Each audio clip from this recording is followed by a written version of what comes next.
What's up? What's up? What's going on, my Instagram Cordoba Trained followers?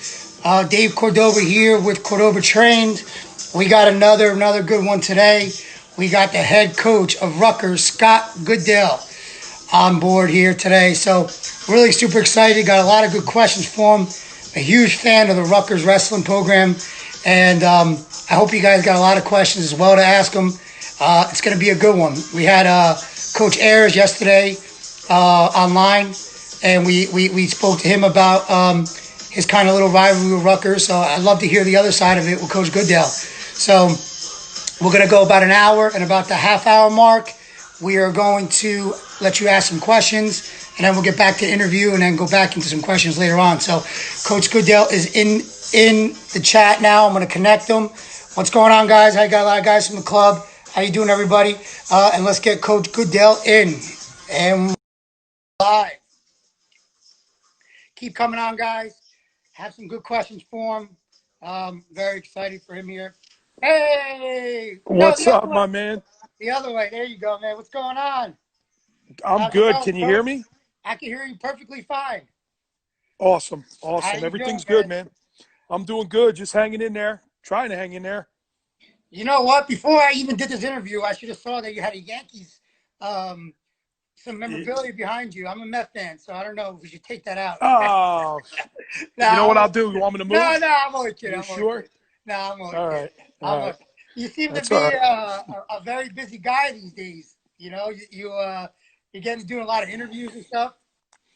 Yeah. Yeah. It's been yeah, I haven't done them in a while. I kind of stayed away from it all and uh, really focused on the season. But with everything going on, it's probably the right thing to do. And I'm connecting with a bunch of different people. It's been good. People like yourself that have been really, really good to me and really, really good to or I shouldn't say but our program.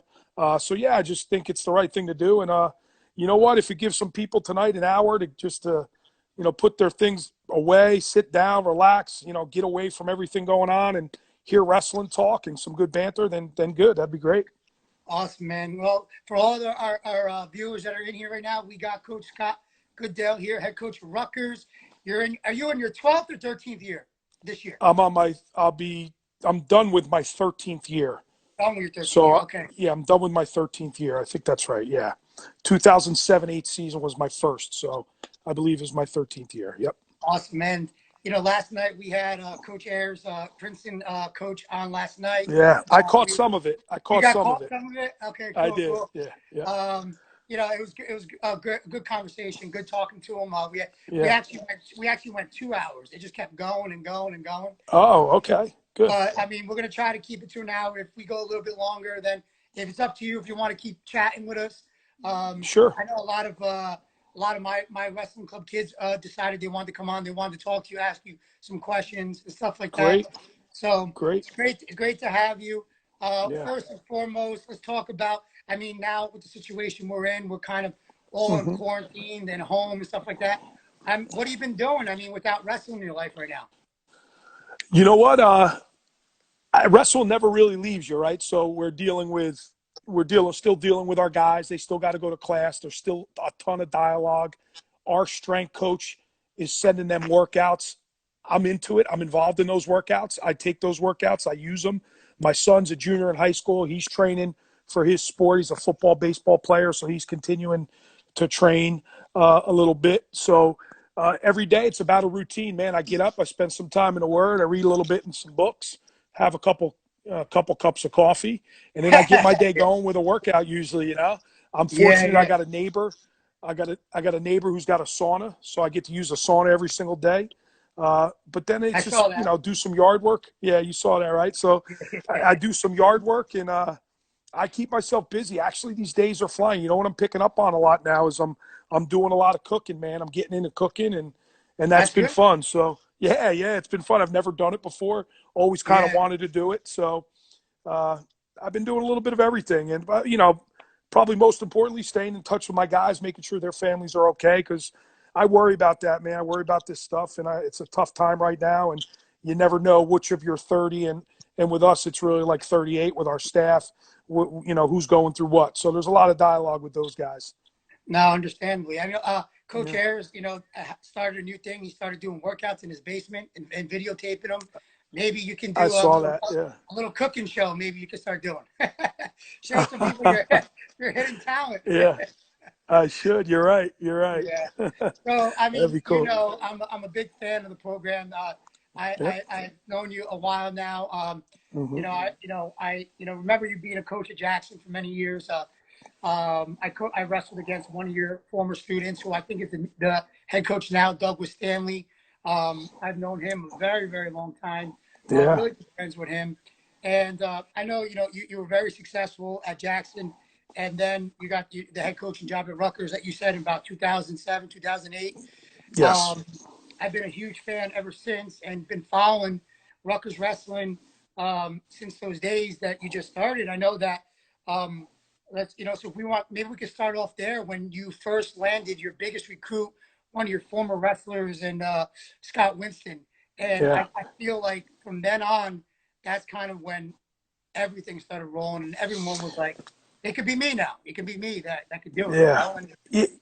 Yeah, talk there's about no that. doubt. Scotty, that was a big deal for us, Scotty. And it's crazy. Nobody really knows the backstory to that. I was involved with his recruiting for a long time, like, whether it was Ohio State, Illinois, Wisconsin, uh, wherever Donnie was at Wisconsin at the time. I truly believe Scotty would have ended up there. I remember Coach Brands, Iowa calling. Everybody was calling Scotty uh, when it was time to recruit him, and I was his coach. So I was talking to all these guys, and I was excited to take trips with them. It was probably going to be me taking some of the trips, maybe not so much his mom or dad. He didn't mind me going. I was a huge college football fan. I would have loved to gone on those visits with him, and that was kind of our plan. And then all of a sudden, I get this job. It was like, you need to go here. You need to check this place out. You need to check that place out. And then I got the job. I was like, why do you want to go to all these different places? You don't need to go anywhere. No, that's So crazy. that's kind of the backstory. But no, that was a big deal for us. And him and I had a really, really strong relationship, maybe almost too tight. Yeah, I went away for a year to start out at Rutgers, and he just started getting better and better. And I thought that was really, really good. He was just such a monster in high school, and he trained so hard. I don't think people realize that. They always think he looked like an animal. He was so gifted, but Scotty really put a lot of time in to his craft and worked at it. And that's when clubs just started getting really big. And he was very loyal to his club and just worked so darn hard. He went to CJA to start, and then he was with Rivera through his high school years at Elite. But just a good dude, man. It was great to get him. He was the firecracker. We went through so many ups and downs. I tell him this all the time, and I tell that whole group, I wish I knew then what I know now, and I wish the situation now was like it was back in 2008, because he would have thrived. It would have been and all those guys, Trevor Meldy, Boyden, I think about Joey Langle, all those guys that we got in that first recruiting class. It was the number 3 class in the country to yeah. start. I thought this is really going to be easy. We're going to win a national title, but there's so much more that goes into college wrestling, and I just didn't do a great job of managing all of it. And I learned on the ropes. I tell these guys all the time. We were just at Scotty's wedding. He just got married, and we talk about it. I was just an enabler. I think I enabled these guys to get away with so much, and it just was a different time than it is now. And if those guys were on this team now and around this culture now, they would be a whole heck of a lot better off. But he was the guy that got it going. There's no doubt about it. Parati's the guy that punched the door down and was an All-American out of nowhere. That I saw certainly that. helped. And then, yeah, and then of course, Ashnall, and I'm skipping over a bunch of guys like Billy Smith and Dan Rinaldi and Greg Zanetti. All those guys helped win us so many dual meets and get guys like you excited about what we were doing, because the rack became a happening and it was a great place to go. And even College Ave was sold out. So next thing you know, with all those guys, the fans started showing up, and so it was a really, really good time. I'll never trade those times for anything. I think if you ask both myself and Coach Leonardis, that's what kind of makes us today, is what we went through. I mean, you think about it, there was 2 or 3 of us maybe. Edgar was trained with us, but he really wasn't behind the scenes with recruiting or anything like that. But it became, John and myself with doing all the academics and doing all the fundraising and going to 265 high schools the first 6 months. It was hard, but it was made easier by guys like Scotty, taking a chance on us. New Jersey wrestling is rich in wrestling, and we were waiting for years for a program in New Jersey to finally thrive. And once that lifted off with Scott Winston coming into the program, more people started Hmm. following. And then once you got your first All American with Parati in 2014, that was another kickstart to another little, you know, um, Yeah. another way up for you guys to go. And it started a buzz, and everybody was all in. And we were waiting for this. We were really waiting for a moment like Yeah. this for this to happen. I know Coach Ayers is talking about. They started out his first 2 years. He was 0-35, or first 3 years, I know. I and know. and he's like he thought he was coming in and going to win a national title right off the bat. And he Yeah. even said, Yeah. you know what? Like he said, if he knew now what he knew then, Yeah. he says it took this long it didn't just happen. It took this long for it to happen. And like you said, there's so many people in between there that contributed to where Rutgers is now, or where Yeah. Princeton is now, that we could be here all day talking about them. Yep. I want to talk real quick about, well, your first breakout year was the 2010, 2011 season. You guys went 21-2. You guys Yeah. cracked to the top 10 in the country. That's again the next plateau that you guys hit, and Yep. kind of went from there. So I want to talk about that. Yeah, that was a big year. I think the national tournament that year was in Philly. I think Scotty and those guys were sophomores. We might have brought 8 guys to the national tournament. We won so many darn dual meets. I think we beat Missouri that year when they were ranked 5th in the country. We picked them off. It was just a really, you could see it all starting to come together and everything we've been through. I think it was after Winston's redshirt year, so it was actually his 3rd year in college. Yeah, he was a sophomore because he wrestled Burroughs in the quarterfinals of nationals. But all those wins and being 21-2 and beating Missouri and beating Virginia at home, who was ranked in the top 10. We're always judged on March and the last 3 days of March. So it didn't matter what we did in the EIWA tournament, sending 8 guys. You just have that sour taste because we had 3 guys in the round of 12 in the blood round at the national tournament, and we lost. And I think we had DJ Russo. If he would have won, his next match was a bye because the guy was hurt, so he would have been All-American. It was just a crazy time. You think you're going to punch through, and you remember we didn't have an All-American for the first 4 years, 5 years, and we were losing a lot of recruiting battles because of it. People would tell me that on the recruiting trail, why can't you have All-Americans? And you just got to stick to the process. And I can only imagine what Chris Ayers went through, and him and I were pretty good friends, and we've always talked about it. But yeah, being 0-35, we've been crazy. We were winning dual meets. We were creating some I know excitement, and that. yeah. So, but it didn't matter because on the other end of it, you weren't.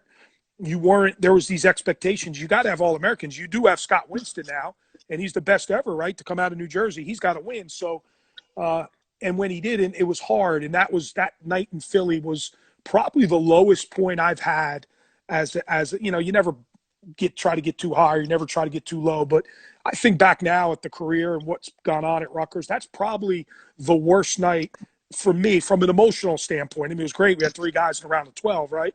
But from an emotional standpoint, not being able to crack through, because not only for our program and our guys, obviously that's first and foremost, but I thought about all the alumni and all the fans that were showing up. Like, they were starving for that. They were dying for that. And not only did we do it in 11, we didn't do it in 12 either, or 13. So all those, we had more guys in the round of 12. So it got really frustrating. It got difficult. It got hard. But you just got to stay the course, man. And I know there's a bunch of people watching this interview, and maybe they're younger, maybe they're not, maybe there's some coaches watching, but just stay the course and be, true to your values. And I kind of got away from that. It was always just about winning. And now, since then, obviously, and it's probably started with Parati and Ashnalt, I kind of got back to what was really, really important. And, we weren't letting anybody down. It was just unfortunate. We weren't, but that's the way I felt, right? That's the way I Yeah. felt. So you just stay the course. You believe in what you're doing. You believe in your system. You believe in your staff. And ultimately, you believe in your guys. And that's what we try to do. I know Chris has done that, Coach Ayers, and look where he's at now. So it's just really, really important to do. And there's times, right, you start questioning yourself. Am I doing everything right? Yeah. Or is this what's, do I have to tweak this? And so you'll always do that, but you got to stay true to who you are and your beliefs. I mean, that's what makes you one of the best coaches in the country.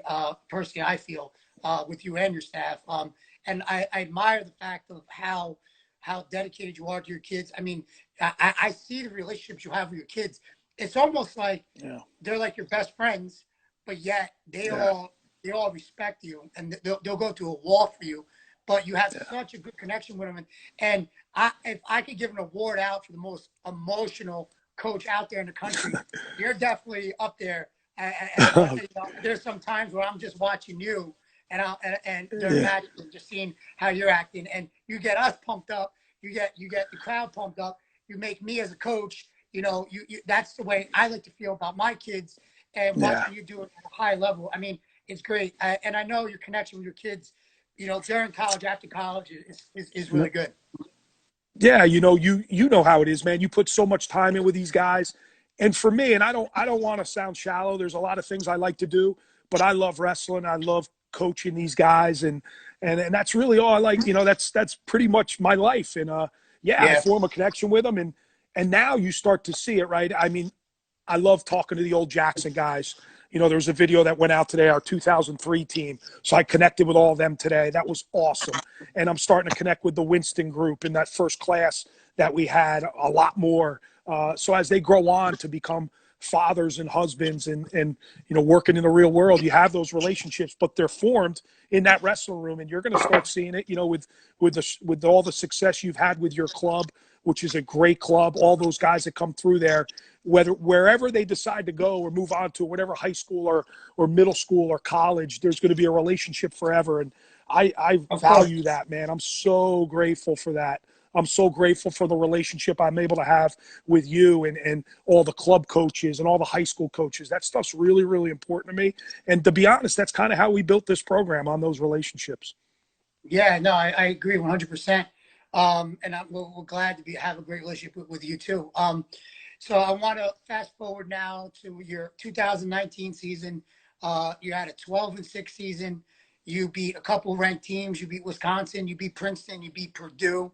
Um, and you took eighth that year at the Big Tens, and you Yeah. took ninth at the NCAA's. You talked about earlier in 2011, 2012 being one of the lowest points of your career, Yeah. because you didn't finish the job, as you say.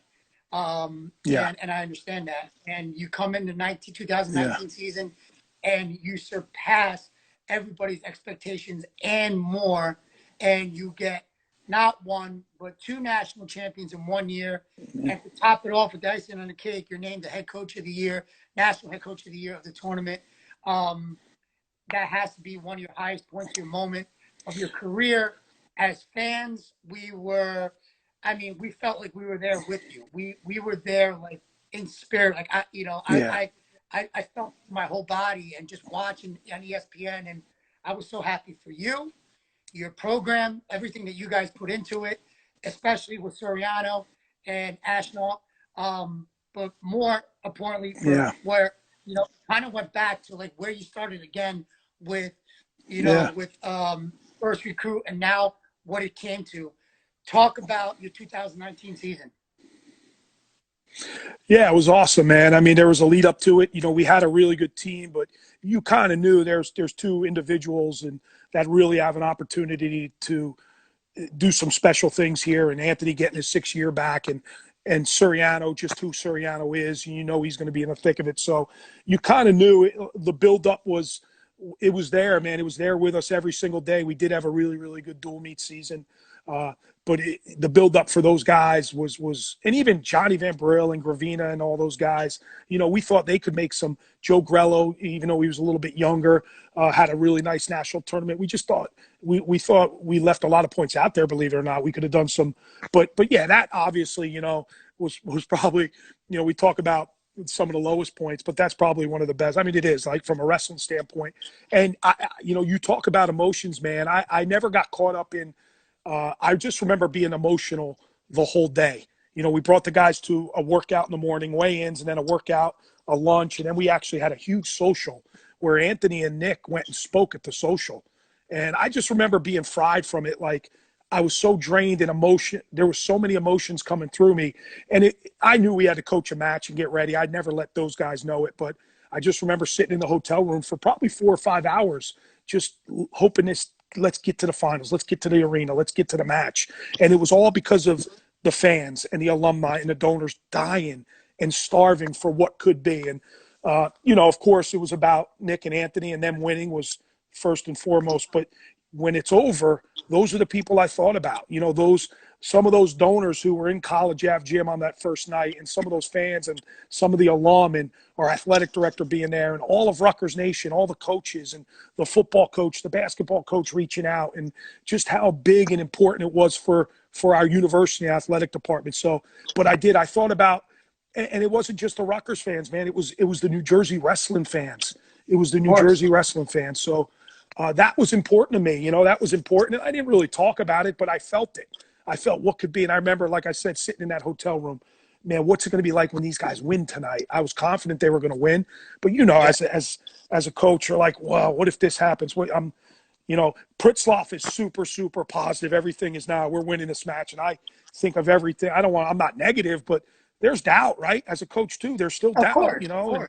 so, so you think of every situation. But I remember saying, man, when these guys do it, what is this state going to be like? Thank God that they have this opportunity to celebrate with us. And that's kind of where all that emotion comes from.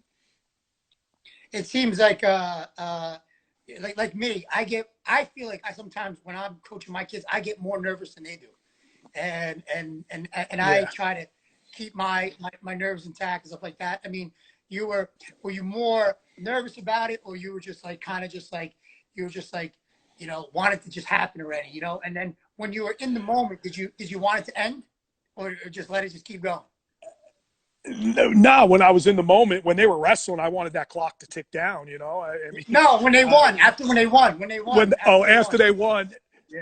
I was very relaxed. I wanted to get out with our fans. We went to Cowboy Tequila was the name of the bar that all of Rutgers Nation ended up at, and I just wanted to get out with everybody and celebrate with all my friends and family, and we had so many fans out there. It was just awesome. So, but Anthony, those guys came out with us. It was good, man. It's exactly what this program needed. It was that thunderbolt type situation where this thing could propel. My biggest regret, and I haven't really talked about this too much with anybody, but my biggest regret was when it was all said and done. And I enjoyed that night, and we're getting on the bus that next morning. Right. And we get in at like maybe 4 or 5 in the morning. We get on a 9 o'clock bus to go back. You try to lie down, but there's so much going on with media and Instagram and Twitter and all this great love for the program. But I remember turning around to our staff and thinking, okay, now we have 2 national champs. Let's start recruiting. So it was like right back to work. We never really sat back and enjoyed it. Sure, those guys got an opportunity to go see the Devils, and Donnie went with them there, and we rang the bell, which is a big deal at Rutgers.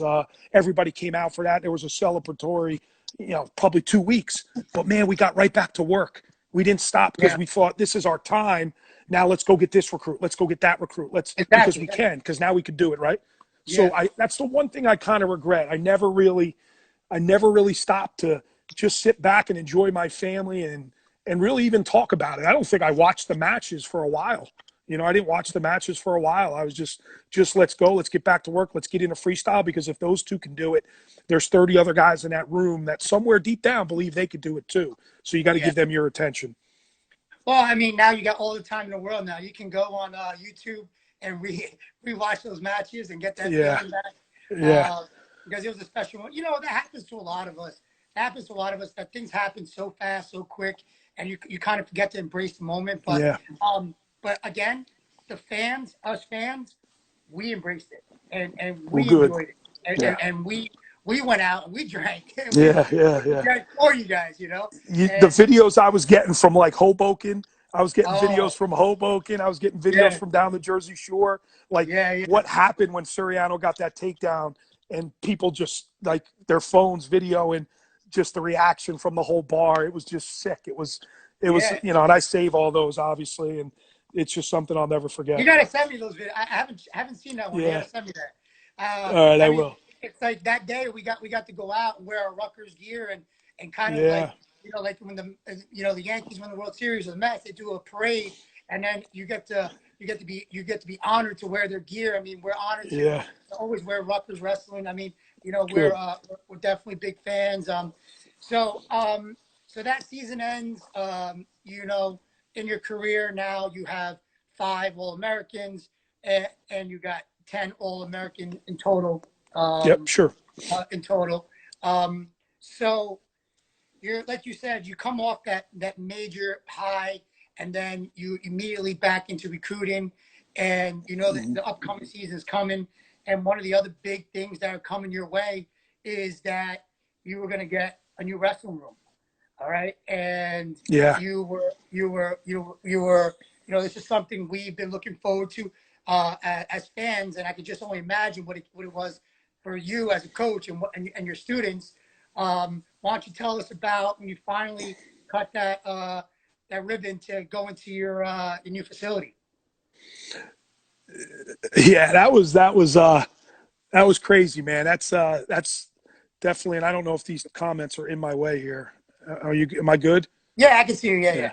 yeah. Um, yeah. But yeah, that was a special day, man. We've been waiting for that for a long, long time. Everything these guys have done and everything they've achieved in the College Ave gymnasium, man, that's a gritty place. That's a tough place, that basement of College Ave. So for us to get out of there into these new digs and into this new facility, it wasn't just a wrestling room, which is state of the art.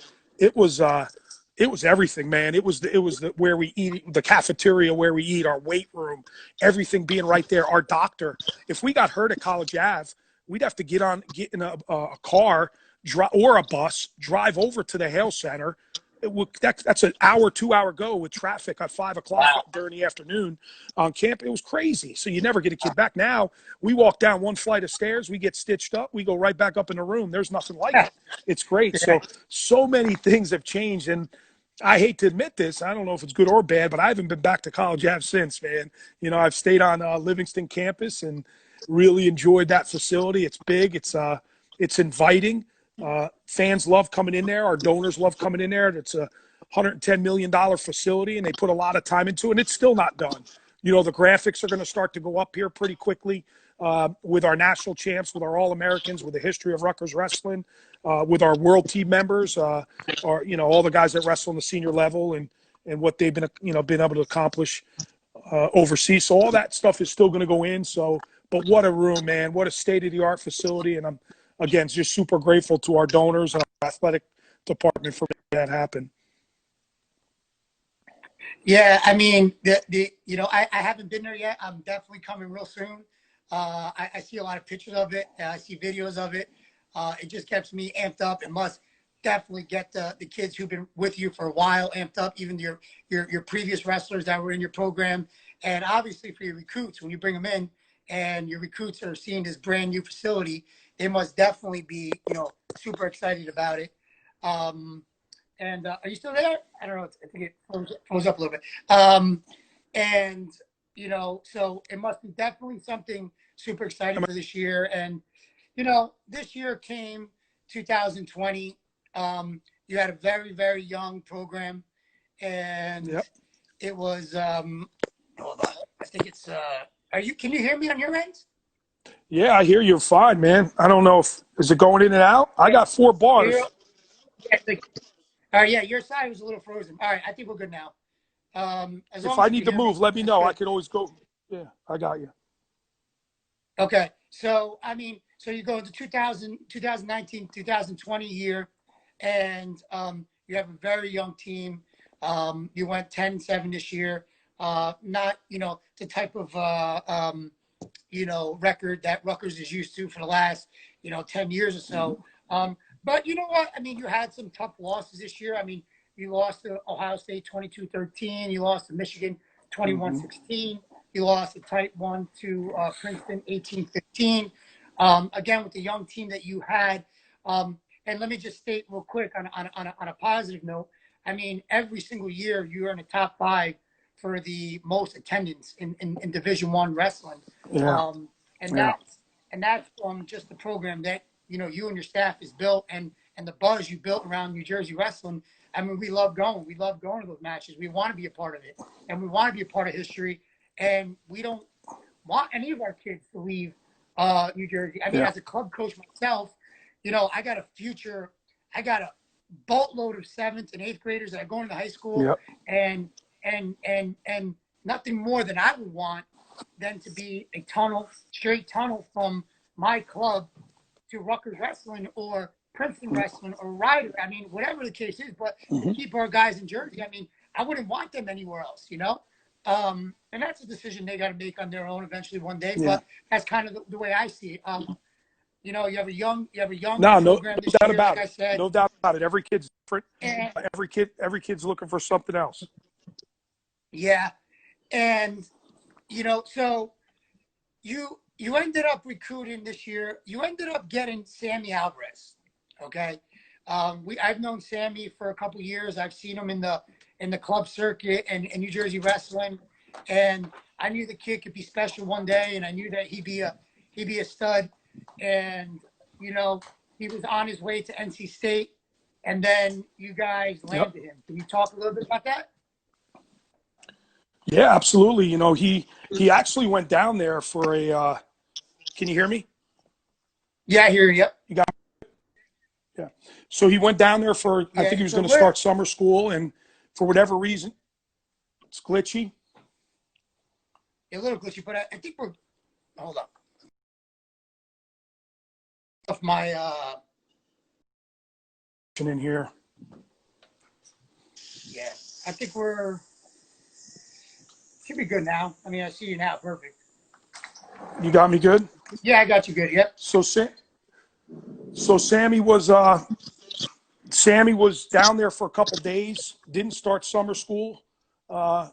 Gave Donnie a call and just said, "This isn't. I don't know if really this is where I want to be." And we didn't really get a chance to recruit Sammy because he signed so darn early. We never really got him on campus or anything, and he just felt he was a Jersey guy and just wanted to be home. And it worked out, man. He worked out, and he came in, was really, really good for us. Clearly, he's a super, super talent. I didn't realize how darn good he was until like 2 or 3 months in. But holy heck, he can wrestle. And as the year went on, he started just this whole belief thing that he could beat and the way he wrestles too. Right early on, he lost to some kids he probably should have never lost to. I think he got thrown and pinned out in California. He got beat to a Division III kid to start the season, who was a pretty good kid, but still he lost to him. So just the way he was wrestling was so exciting. And then he cleaned up a couple things, used all of our resources that we had with our NJRTC and those club guys, spent a lot of time with Tyler Graff, and you could just see him getting better and better, and super funky and super flexible and can scramble with anybody. And then by the end, you started thinking he could beat anybody, on any given day. So it worked out for us. Super talent, a quiet kid, a super, kind of an introvert to himself type guy, but has just a flair for the dramatics. I think he loves the crowd. They love him. He's become a fan favorite. He's loves to hustle in a match, loves to get back to the center. And here's the thing, he's super good on top. You saw that in the Gross match with Seth Gross. Super good on top. If he starts developing that a little, and he's won a lot of matches by riding a guy out. I think he won at the Garden. He rode the Michigan kid out for 2 minutes, and he rode the Michigan State guy out for 2 minutes. But he can turn people. So, man, he's super talented. He loves wrestling. He loves wrestling. I know there's a lot of guys watching this interview, but that's the one thing. College it's a fine line, right? You got your 5%ers, you got your Surianos and your Ashnalts, right? They're blue chip athletes. And then there's really everybody else, but Sammy loves wrestling. If you're going to do this at this level, you better love it. And he does. He's a student of the sport. He might not like all the waking up earlys, the running, the training, but he knows there's a reason behind it. And I think he just loves the sport. He watches a lot of film, and a lot of our conversations are about, watching film. So it's turned into a great relationship. He loves our staff. He loves, obviously, Graff, and he has a great relationship with Donnie. So that's important to him, and it's worked out. I mean, that's he definitely is, like you said, he's a fan favorite now. Everyone looking forward to watching him wrestle. I mean, you had this year, you didn't have Nick Soriano this year. His redshirt year. And again, you had a young team, young team this year. And you know what? We all knew it. As fans of Rutgers, we know your lineup already. Yeah. I it's know. not a surprise to us. We knew what you were in for this year, and we know where you're headed. So, I mean, we're not really worried. Yeah. I think that you guys are in good position right now. So, um, you this year you hold the Big Ten championships at Rutgers Hmm. for the for the first time, yeah, right. And Yes. we went there Sunday after the New Jersey States, and Pretty cool I atmosphere, right? I didn't think it was gonna be that cool, Yeah. and then I saw it, and I was like, wow, man, all the Yeah. black mats and the way they were situated and everything that went into it, I was shocked, man. I mean, what were your feelings on how everything went there? From a organizational standpoint and operation standpoint, Joe Pollard was the man with that. Worked with our administration, worked with Dan Ryan, who was in charge of doing it. So that was really it was an awesome setup. It worked out perfectly from even Thursday when teams came in just to work out and train. Noom, you want to turn that on for me?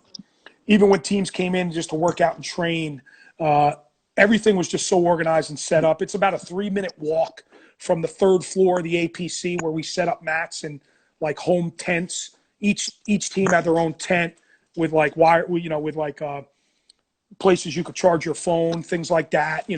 Cushions and seats and food to eat, all up in the third floor. So it was about a 3-minute walk from the third floor down through a tunnel to the arena. So it's just a super, super cool setup. I mean, it went off without a hitch. I don't think there was one issue. I mean, maybe the beer being expensive, but that's Jersey, right? And I didn't partake in any of that anyway. So, but it was just really, really cool. From a wrestling standpoint, it was hard, right? You knew we were young. We didn't have anybody really in those marquee matches at the end, the semis and the finals. We didn't have many but our guys battled back. They battled back on those side mats, and for some, it was a learning experience. We get 3 freshmen out of there to go to the national tournament. So just the whole weekend was great. You want to have more guys. We ended up with 5 guys qualifying, Mikey Van Brill and Pagano being the older ones. So that was yeah, it was solid. It wasn't, from a performance standpoint, it wasn't the greatest, but we kind of knew what we were up against. Still, there's so many expectations, right? I Yeah. mean, you're super knowledgeable about the sport, so you kind of get it. But half of them, the majority of them, don't. They think Rutgers now should be top 10 every year, and I think that way too. But you're right. No, I mean, it's not. it's a good way to Yep. it's a Yep. great way to think, but Yep. it doesn't. You're gonna go on your waves, and Yeah. you're gonna. I mean, you got all the things going in the right direction with the new facility, and Yep. now hosting your first Big Ten tournament. Like you said, you had 5 guys. You had Alvarez, Janzer, Aguilar, Pagano, and Van Brill qualify this year Yep. for the Nationals. And I want to talk about this for a little bit, and then we'll maybe get into a couple questions. Sure. So you got 5 guys who qualified. You got a young team, and you went 10-7 on the season.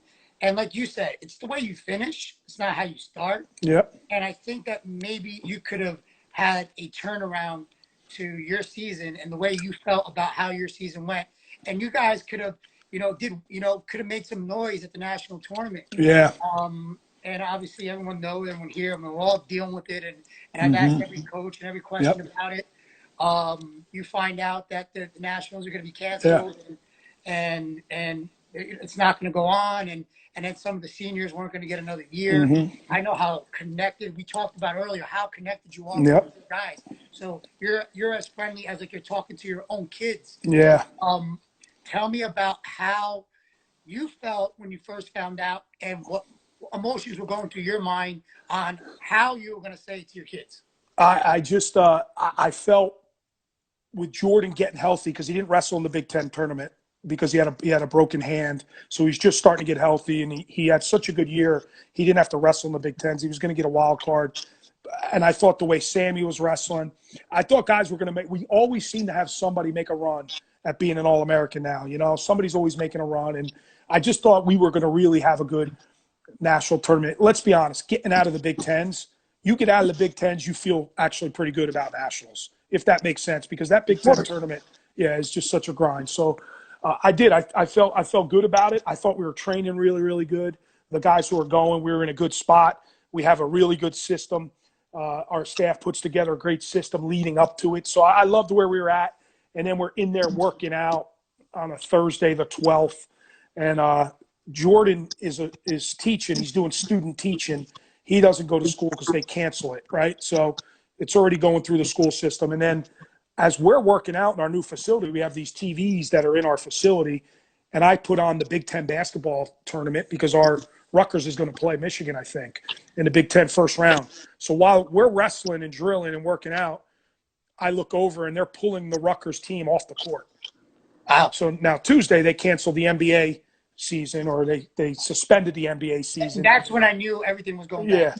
but we still kept hearing on Wednesday it was we're going to wrestle in front of no fans. So now I'm starting to talk about tickets. I'm talking to the Minnesota coach before practice. He's like, yeah, I think everyone will still get 4 tickets, blah, blah, blah. And then as we're going through the practice again, I could see they're pulling Rutgers basketball off the court. I went to a meeting. I had another meeting. Joe Pollard, director of wrestling operations, sat in on a call with Pat Hobbs, and he said at 3:00 we'll notify you, but the NCAA is going to notify us all national tournaments are canceled. So that's how we found out. We called individually. We called our 5 guys. Each coach called the guys, because it's a tough time. I personally, and I've said this on a bunch of interviews, I think our guys probably felt worse for Jordan, everything he's been through and the surgeries and the 6th year, and that maybe they deflected it on him. But that's kind of our focus point a little bit. I could tell you Sammy the night before was scared. He's like, Goody, I don't know what the hell's going on. I'm not going back to my dorm. I don't want to be around Rutgers because I don't know. And meanwhile, it's not just at Rutgers. It's all over. It's all over. But Sammy was like, hey, listen, if they cancel this, they cancel it, man. I don't need to be getting sick, that type of thing. So he was like more nervous. So, but he showed up the next day and had a great session. And so I think I was disappointed for Jordan and really all the guys, right? I was disappointed but Jordan especially, just being a 6th year and all the surgeries and everything he's been through. But that's how it went down. Yeah, you got your All-American. You got your national champ telling you have a nice hat. Your Anthony Ashnault. Oh, yeah, he's a big scrap life guy. Yeah. He's a big scrap life guy. So. Personally, me following your program, I thought Pagano was starting to get hot. Yeah. I'm like, damn, this kid is, he's beating some ranked guys. He beat kids. He beat a lot of ranked kids actually. Yeah. And I was like, this kid's something special. Those are the guys I really feel terrible for. Yeah. 6-year guys and stuff like that. And now that they're not getting their year back, it really is something unprecedented. But I will tell you this, though. I'll tell you this. You watch. There'll be some people trying to get their year back. They won't be 330, but there'll be some lawyers. There'll be some people. There'll be some things going on because there's just so much history with this sport. And you could read between the lines, right? There's people going after 4. There's people going after 3. There's some heavy hitters that can really cement their name in the history book. So I wouldn't be shocked if you see or hear about some. Now, would that be fair? No. But you mark my words, there's going to be people going after getting the year back for certain individuals because I think that's the way to go about it instead of getting all 330 and that type of thing. No, I agree. Like I told the Coach Ayers yesterday when they're pulling Kozlik out of his redshirt year. Yeah. And him not getting. He's a guy that definitely should get one. Yep. So you may be right about that, and I hope you are right about that. I think now we can maybe take a couple questions now. Sure. We guys, if you have any questions for Coach Goodale, we can ask him now. I have my fiance that wanted to come in. She wanted to show you. What's up? Buckeye. So the thing is, I've made her a big-time Rutgers fan. Good. And she loves going to the matches, but she always still represents her Ohio State, her where she's from and stuff. Yep. So she's a big fan, and I said to her, don't worry about it. Maybe Coach Goodale will get her a Rutgers shirt. So we'll get you a Rutgers shirt. We got to. We'll throw that thing in the garbage. Yeah, we'll get rid of that. Where about in Ohio is she from? She was about maybe like near Canton, Ohio. Okay. Yeah. So we have a kid from Elyria coming in next year. Elyria, Ohio. He's really, really good. What's his name? I don't know if I could say. He didn't sign his NLI yet, so I'm not sure I could say his name. No. You probably know. Yeah, Coach Ayers couldn't answer. Yeah, it's weird. The NCAA is weird, man. This one. Can you explain the Ashnault burner? I don't know what that means. Oh, is that his workout? He does this crazy workout, man. I think it's like the cleans, the lunges, the squats. It's crazy what he's doing, and now he's got Pollard doing it. They're all doing this workout, and he would have to he could probably get on here. He's probably on here, can explain what he does, but he does like these, put some dumbbells in his hands and kind of does some power cleans them, where he just maybe reps them and then turns them into lunges with them, and it's like a 7-minute match. It's a Yeah. 7-minute match, and he gets through 6 sets, and people try to match him, but it's hard. Yeah, maybe you guys can reach out to him and just kind of get you that workout. Cannell Fulton. I don't know what that is.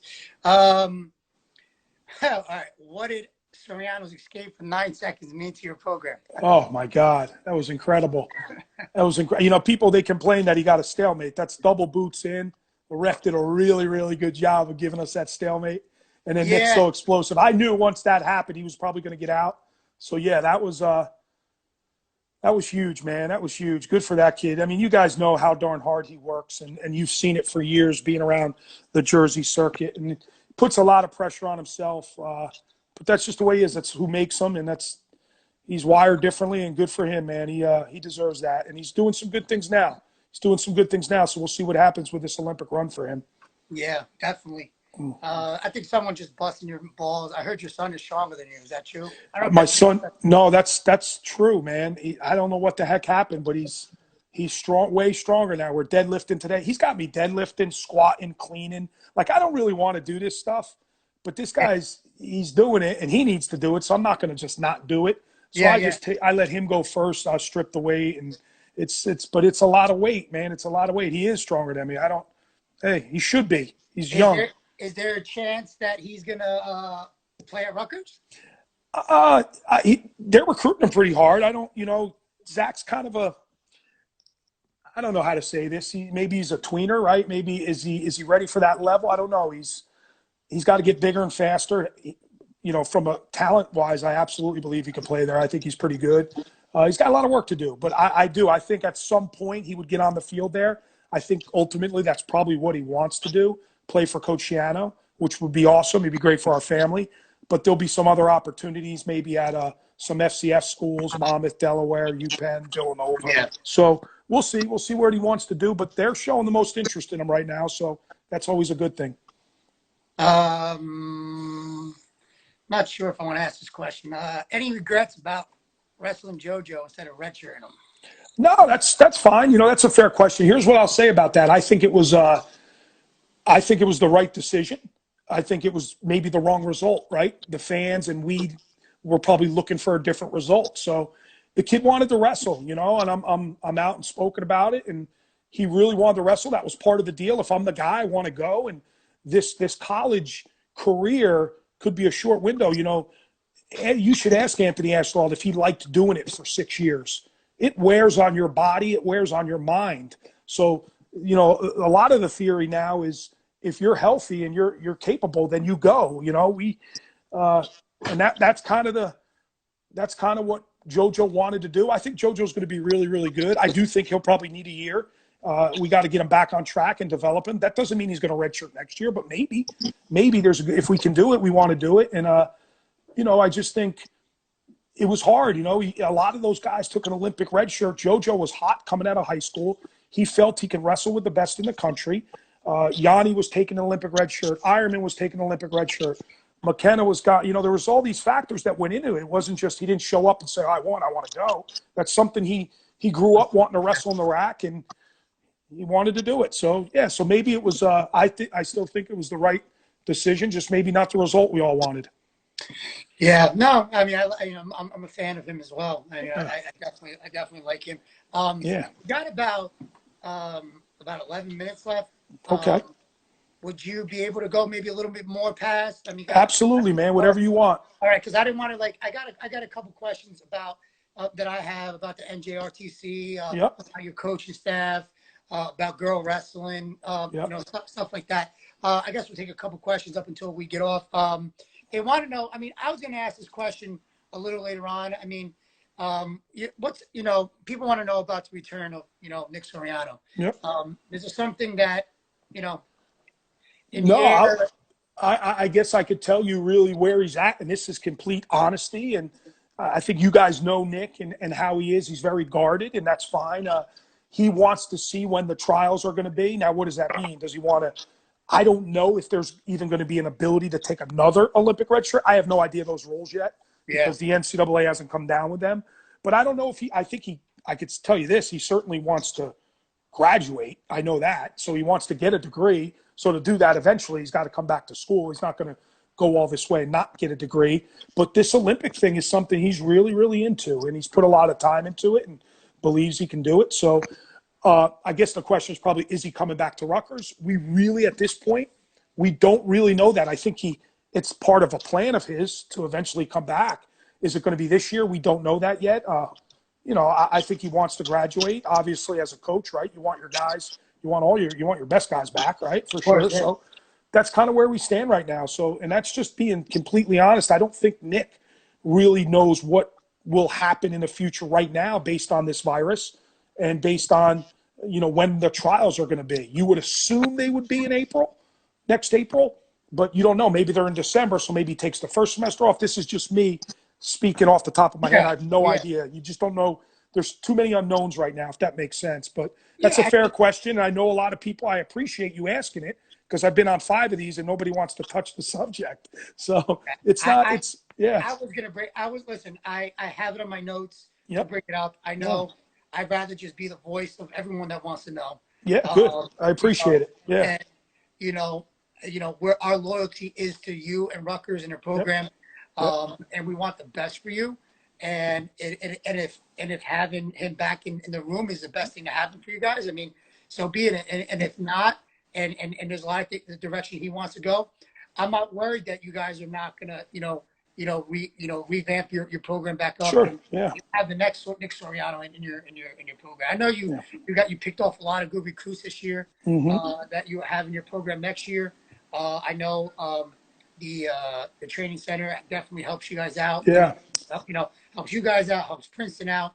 And I think you guys will be all right. Yeah, absolutely. Listen, one other thing that I want to say about the unknowns is the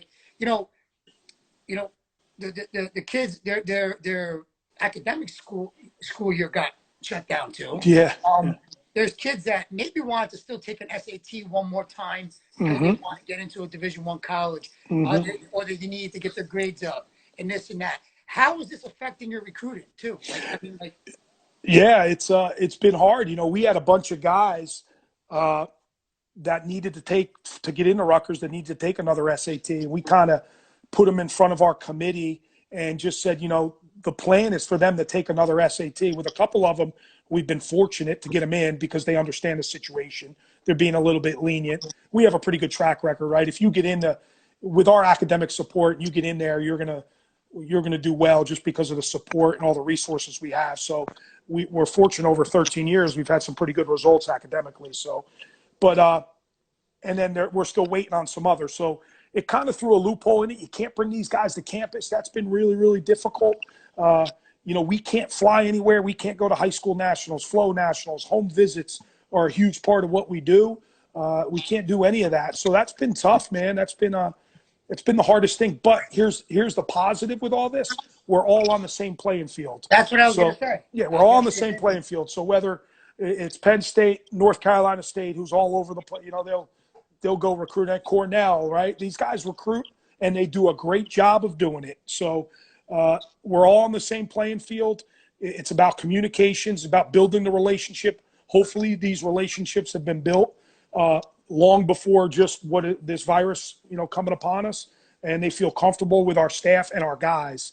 And listen, we're going to get some, we're going to lose some, and we'll always be wondering why we lost a high-level recruit, right? So I don't think that'll change, but virtual tours now, doing it over Zoom or Google Hangout is the new norm right now, and we're taking advantage of it. We're showing off a brand new facility.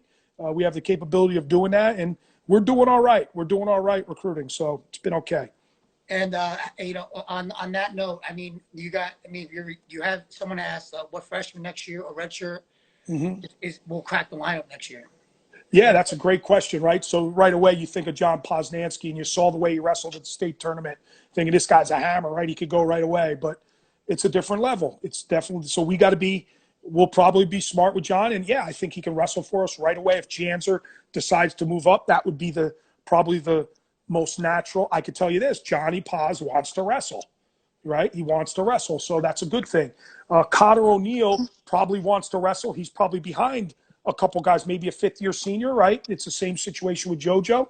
If he's the guy and wants to go, what do you do? So again, these guys have been, and then we have a bunch of projects, right? I think of my boy from Jackson, Epperly. He's going to be a project. He's going to need a couple years, you know. So there'll be a red shirt, hopefully sooner rather than later. Guys like that are super super talented that probably need a year. So it's all depends. It's all I can't tell you our lineup right now. I can tell you this: we had some guys redshirting last year that are darn good, that are going to do some really really big things in this program. So they're waiting in the wings. We don't talk about them because they took a red shirt, they disappear for a year. But we got some good guys waiting, and we'll be all right. I mean, everything that you just said right now, you have a lot of good problems. Yeah. And Poznansky, I'm a huge fan. Yep. Donnie Philippus, good, good friend of mine, and that's one of his star Yeah. pupils that he has. Yes. And, Yep. it's very similar to my relationship with Jacob Cardenas. Yep. Absolutely. And, our one guy. And when I found out that he was going to Rutgers, and the way he wrestled this year, I'm super excited for you to have him. Yeah. And when it's his turn, when it's Yep. his shot Yep. to get out there, I mean, I see a lot of positive coming out of it, you know? Yeah. Yeah. He's going to do well, man. He'll do well. He works at it. So he'll do well. I'm reading this thing at the bottom. Cannell Fulton is a high school that my teammate from Lock Haven, Slatesy, he went to Slate, but that's in Ohio, Cannell Fulton. I don't know if that's near your wife, but I think it's actually near the Canton area. But yeah, Brian Slates went to high school there. That's Jason Rocker, my high school or my college roommate, is right in that. Oh, okay. I didn't understand that. I didn't understand that. You got who we got on here? Eddie Alvarez, one of MMA fighters. He said, yeah. Coach Goodale can't wait to visit the new training center and get some rounds in. Yeah, he's the man, dude. Eddie's the man. We can't wait to have him. He comes in and works. He loves working with those MMA guys come in, and Frank, we're so fortunate to have Frankie in our program, and obviously you and Frankie are pretty tight. But, we get Ricardo. Look at my shirt, Eddie. Ricardo Almeida, yeah. So we get those guys in the room, man. They're just so much fun to grab onto and wrestle with them. And now in the last couple of years, we've get a bunch of Russians come in, so that's all been good. Lance Palmer's been in quite a bit, and there's been a lot of MMA guys come in. So, obviously having Frankie and Ricardo in our camp certainly helps us. And Eddie Alvarez is the man, dude. He loves working with our guys, and it's weird, right? You get an MMA guy that is so successful like him, and he wants to learn wrestling so bad, so he's picking the brain of our guys. So they sit around, talk technique, and go over stuff. It's pretty cool.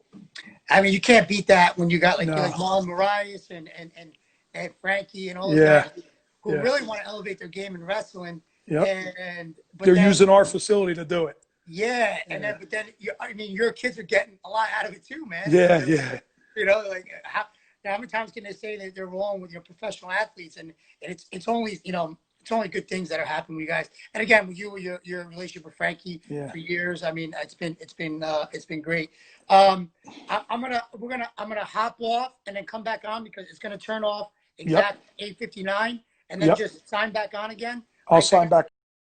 People asking about Greg Schiano. I have questions about that too. I got that right here about Donnie. I got that right here. Those are good questions. I'll answer those. We'll get to. I want to answer that question first, guys. I'm going to hop on and come right back on. All right. So everybody who's on, come back on. All right. Thanks. All right. So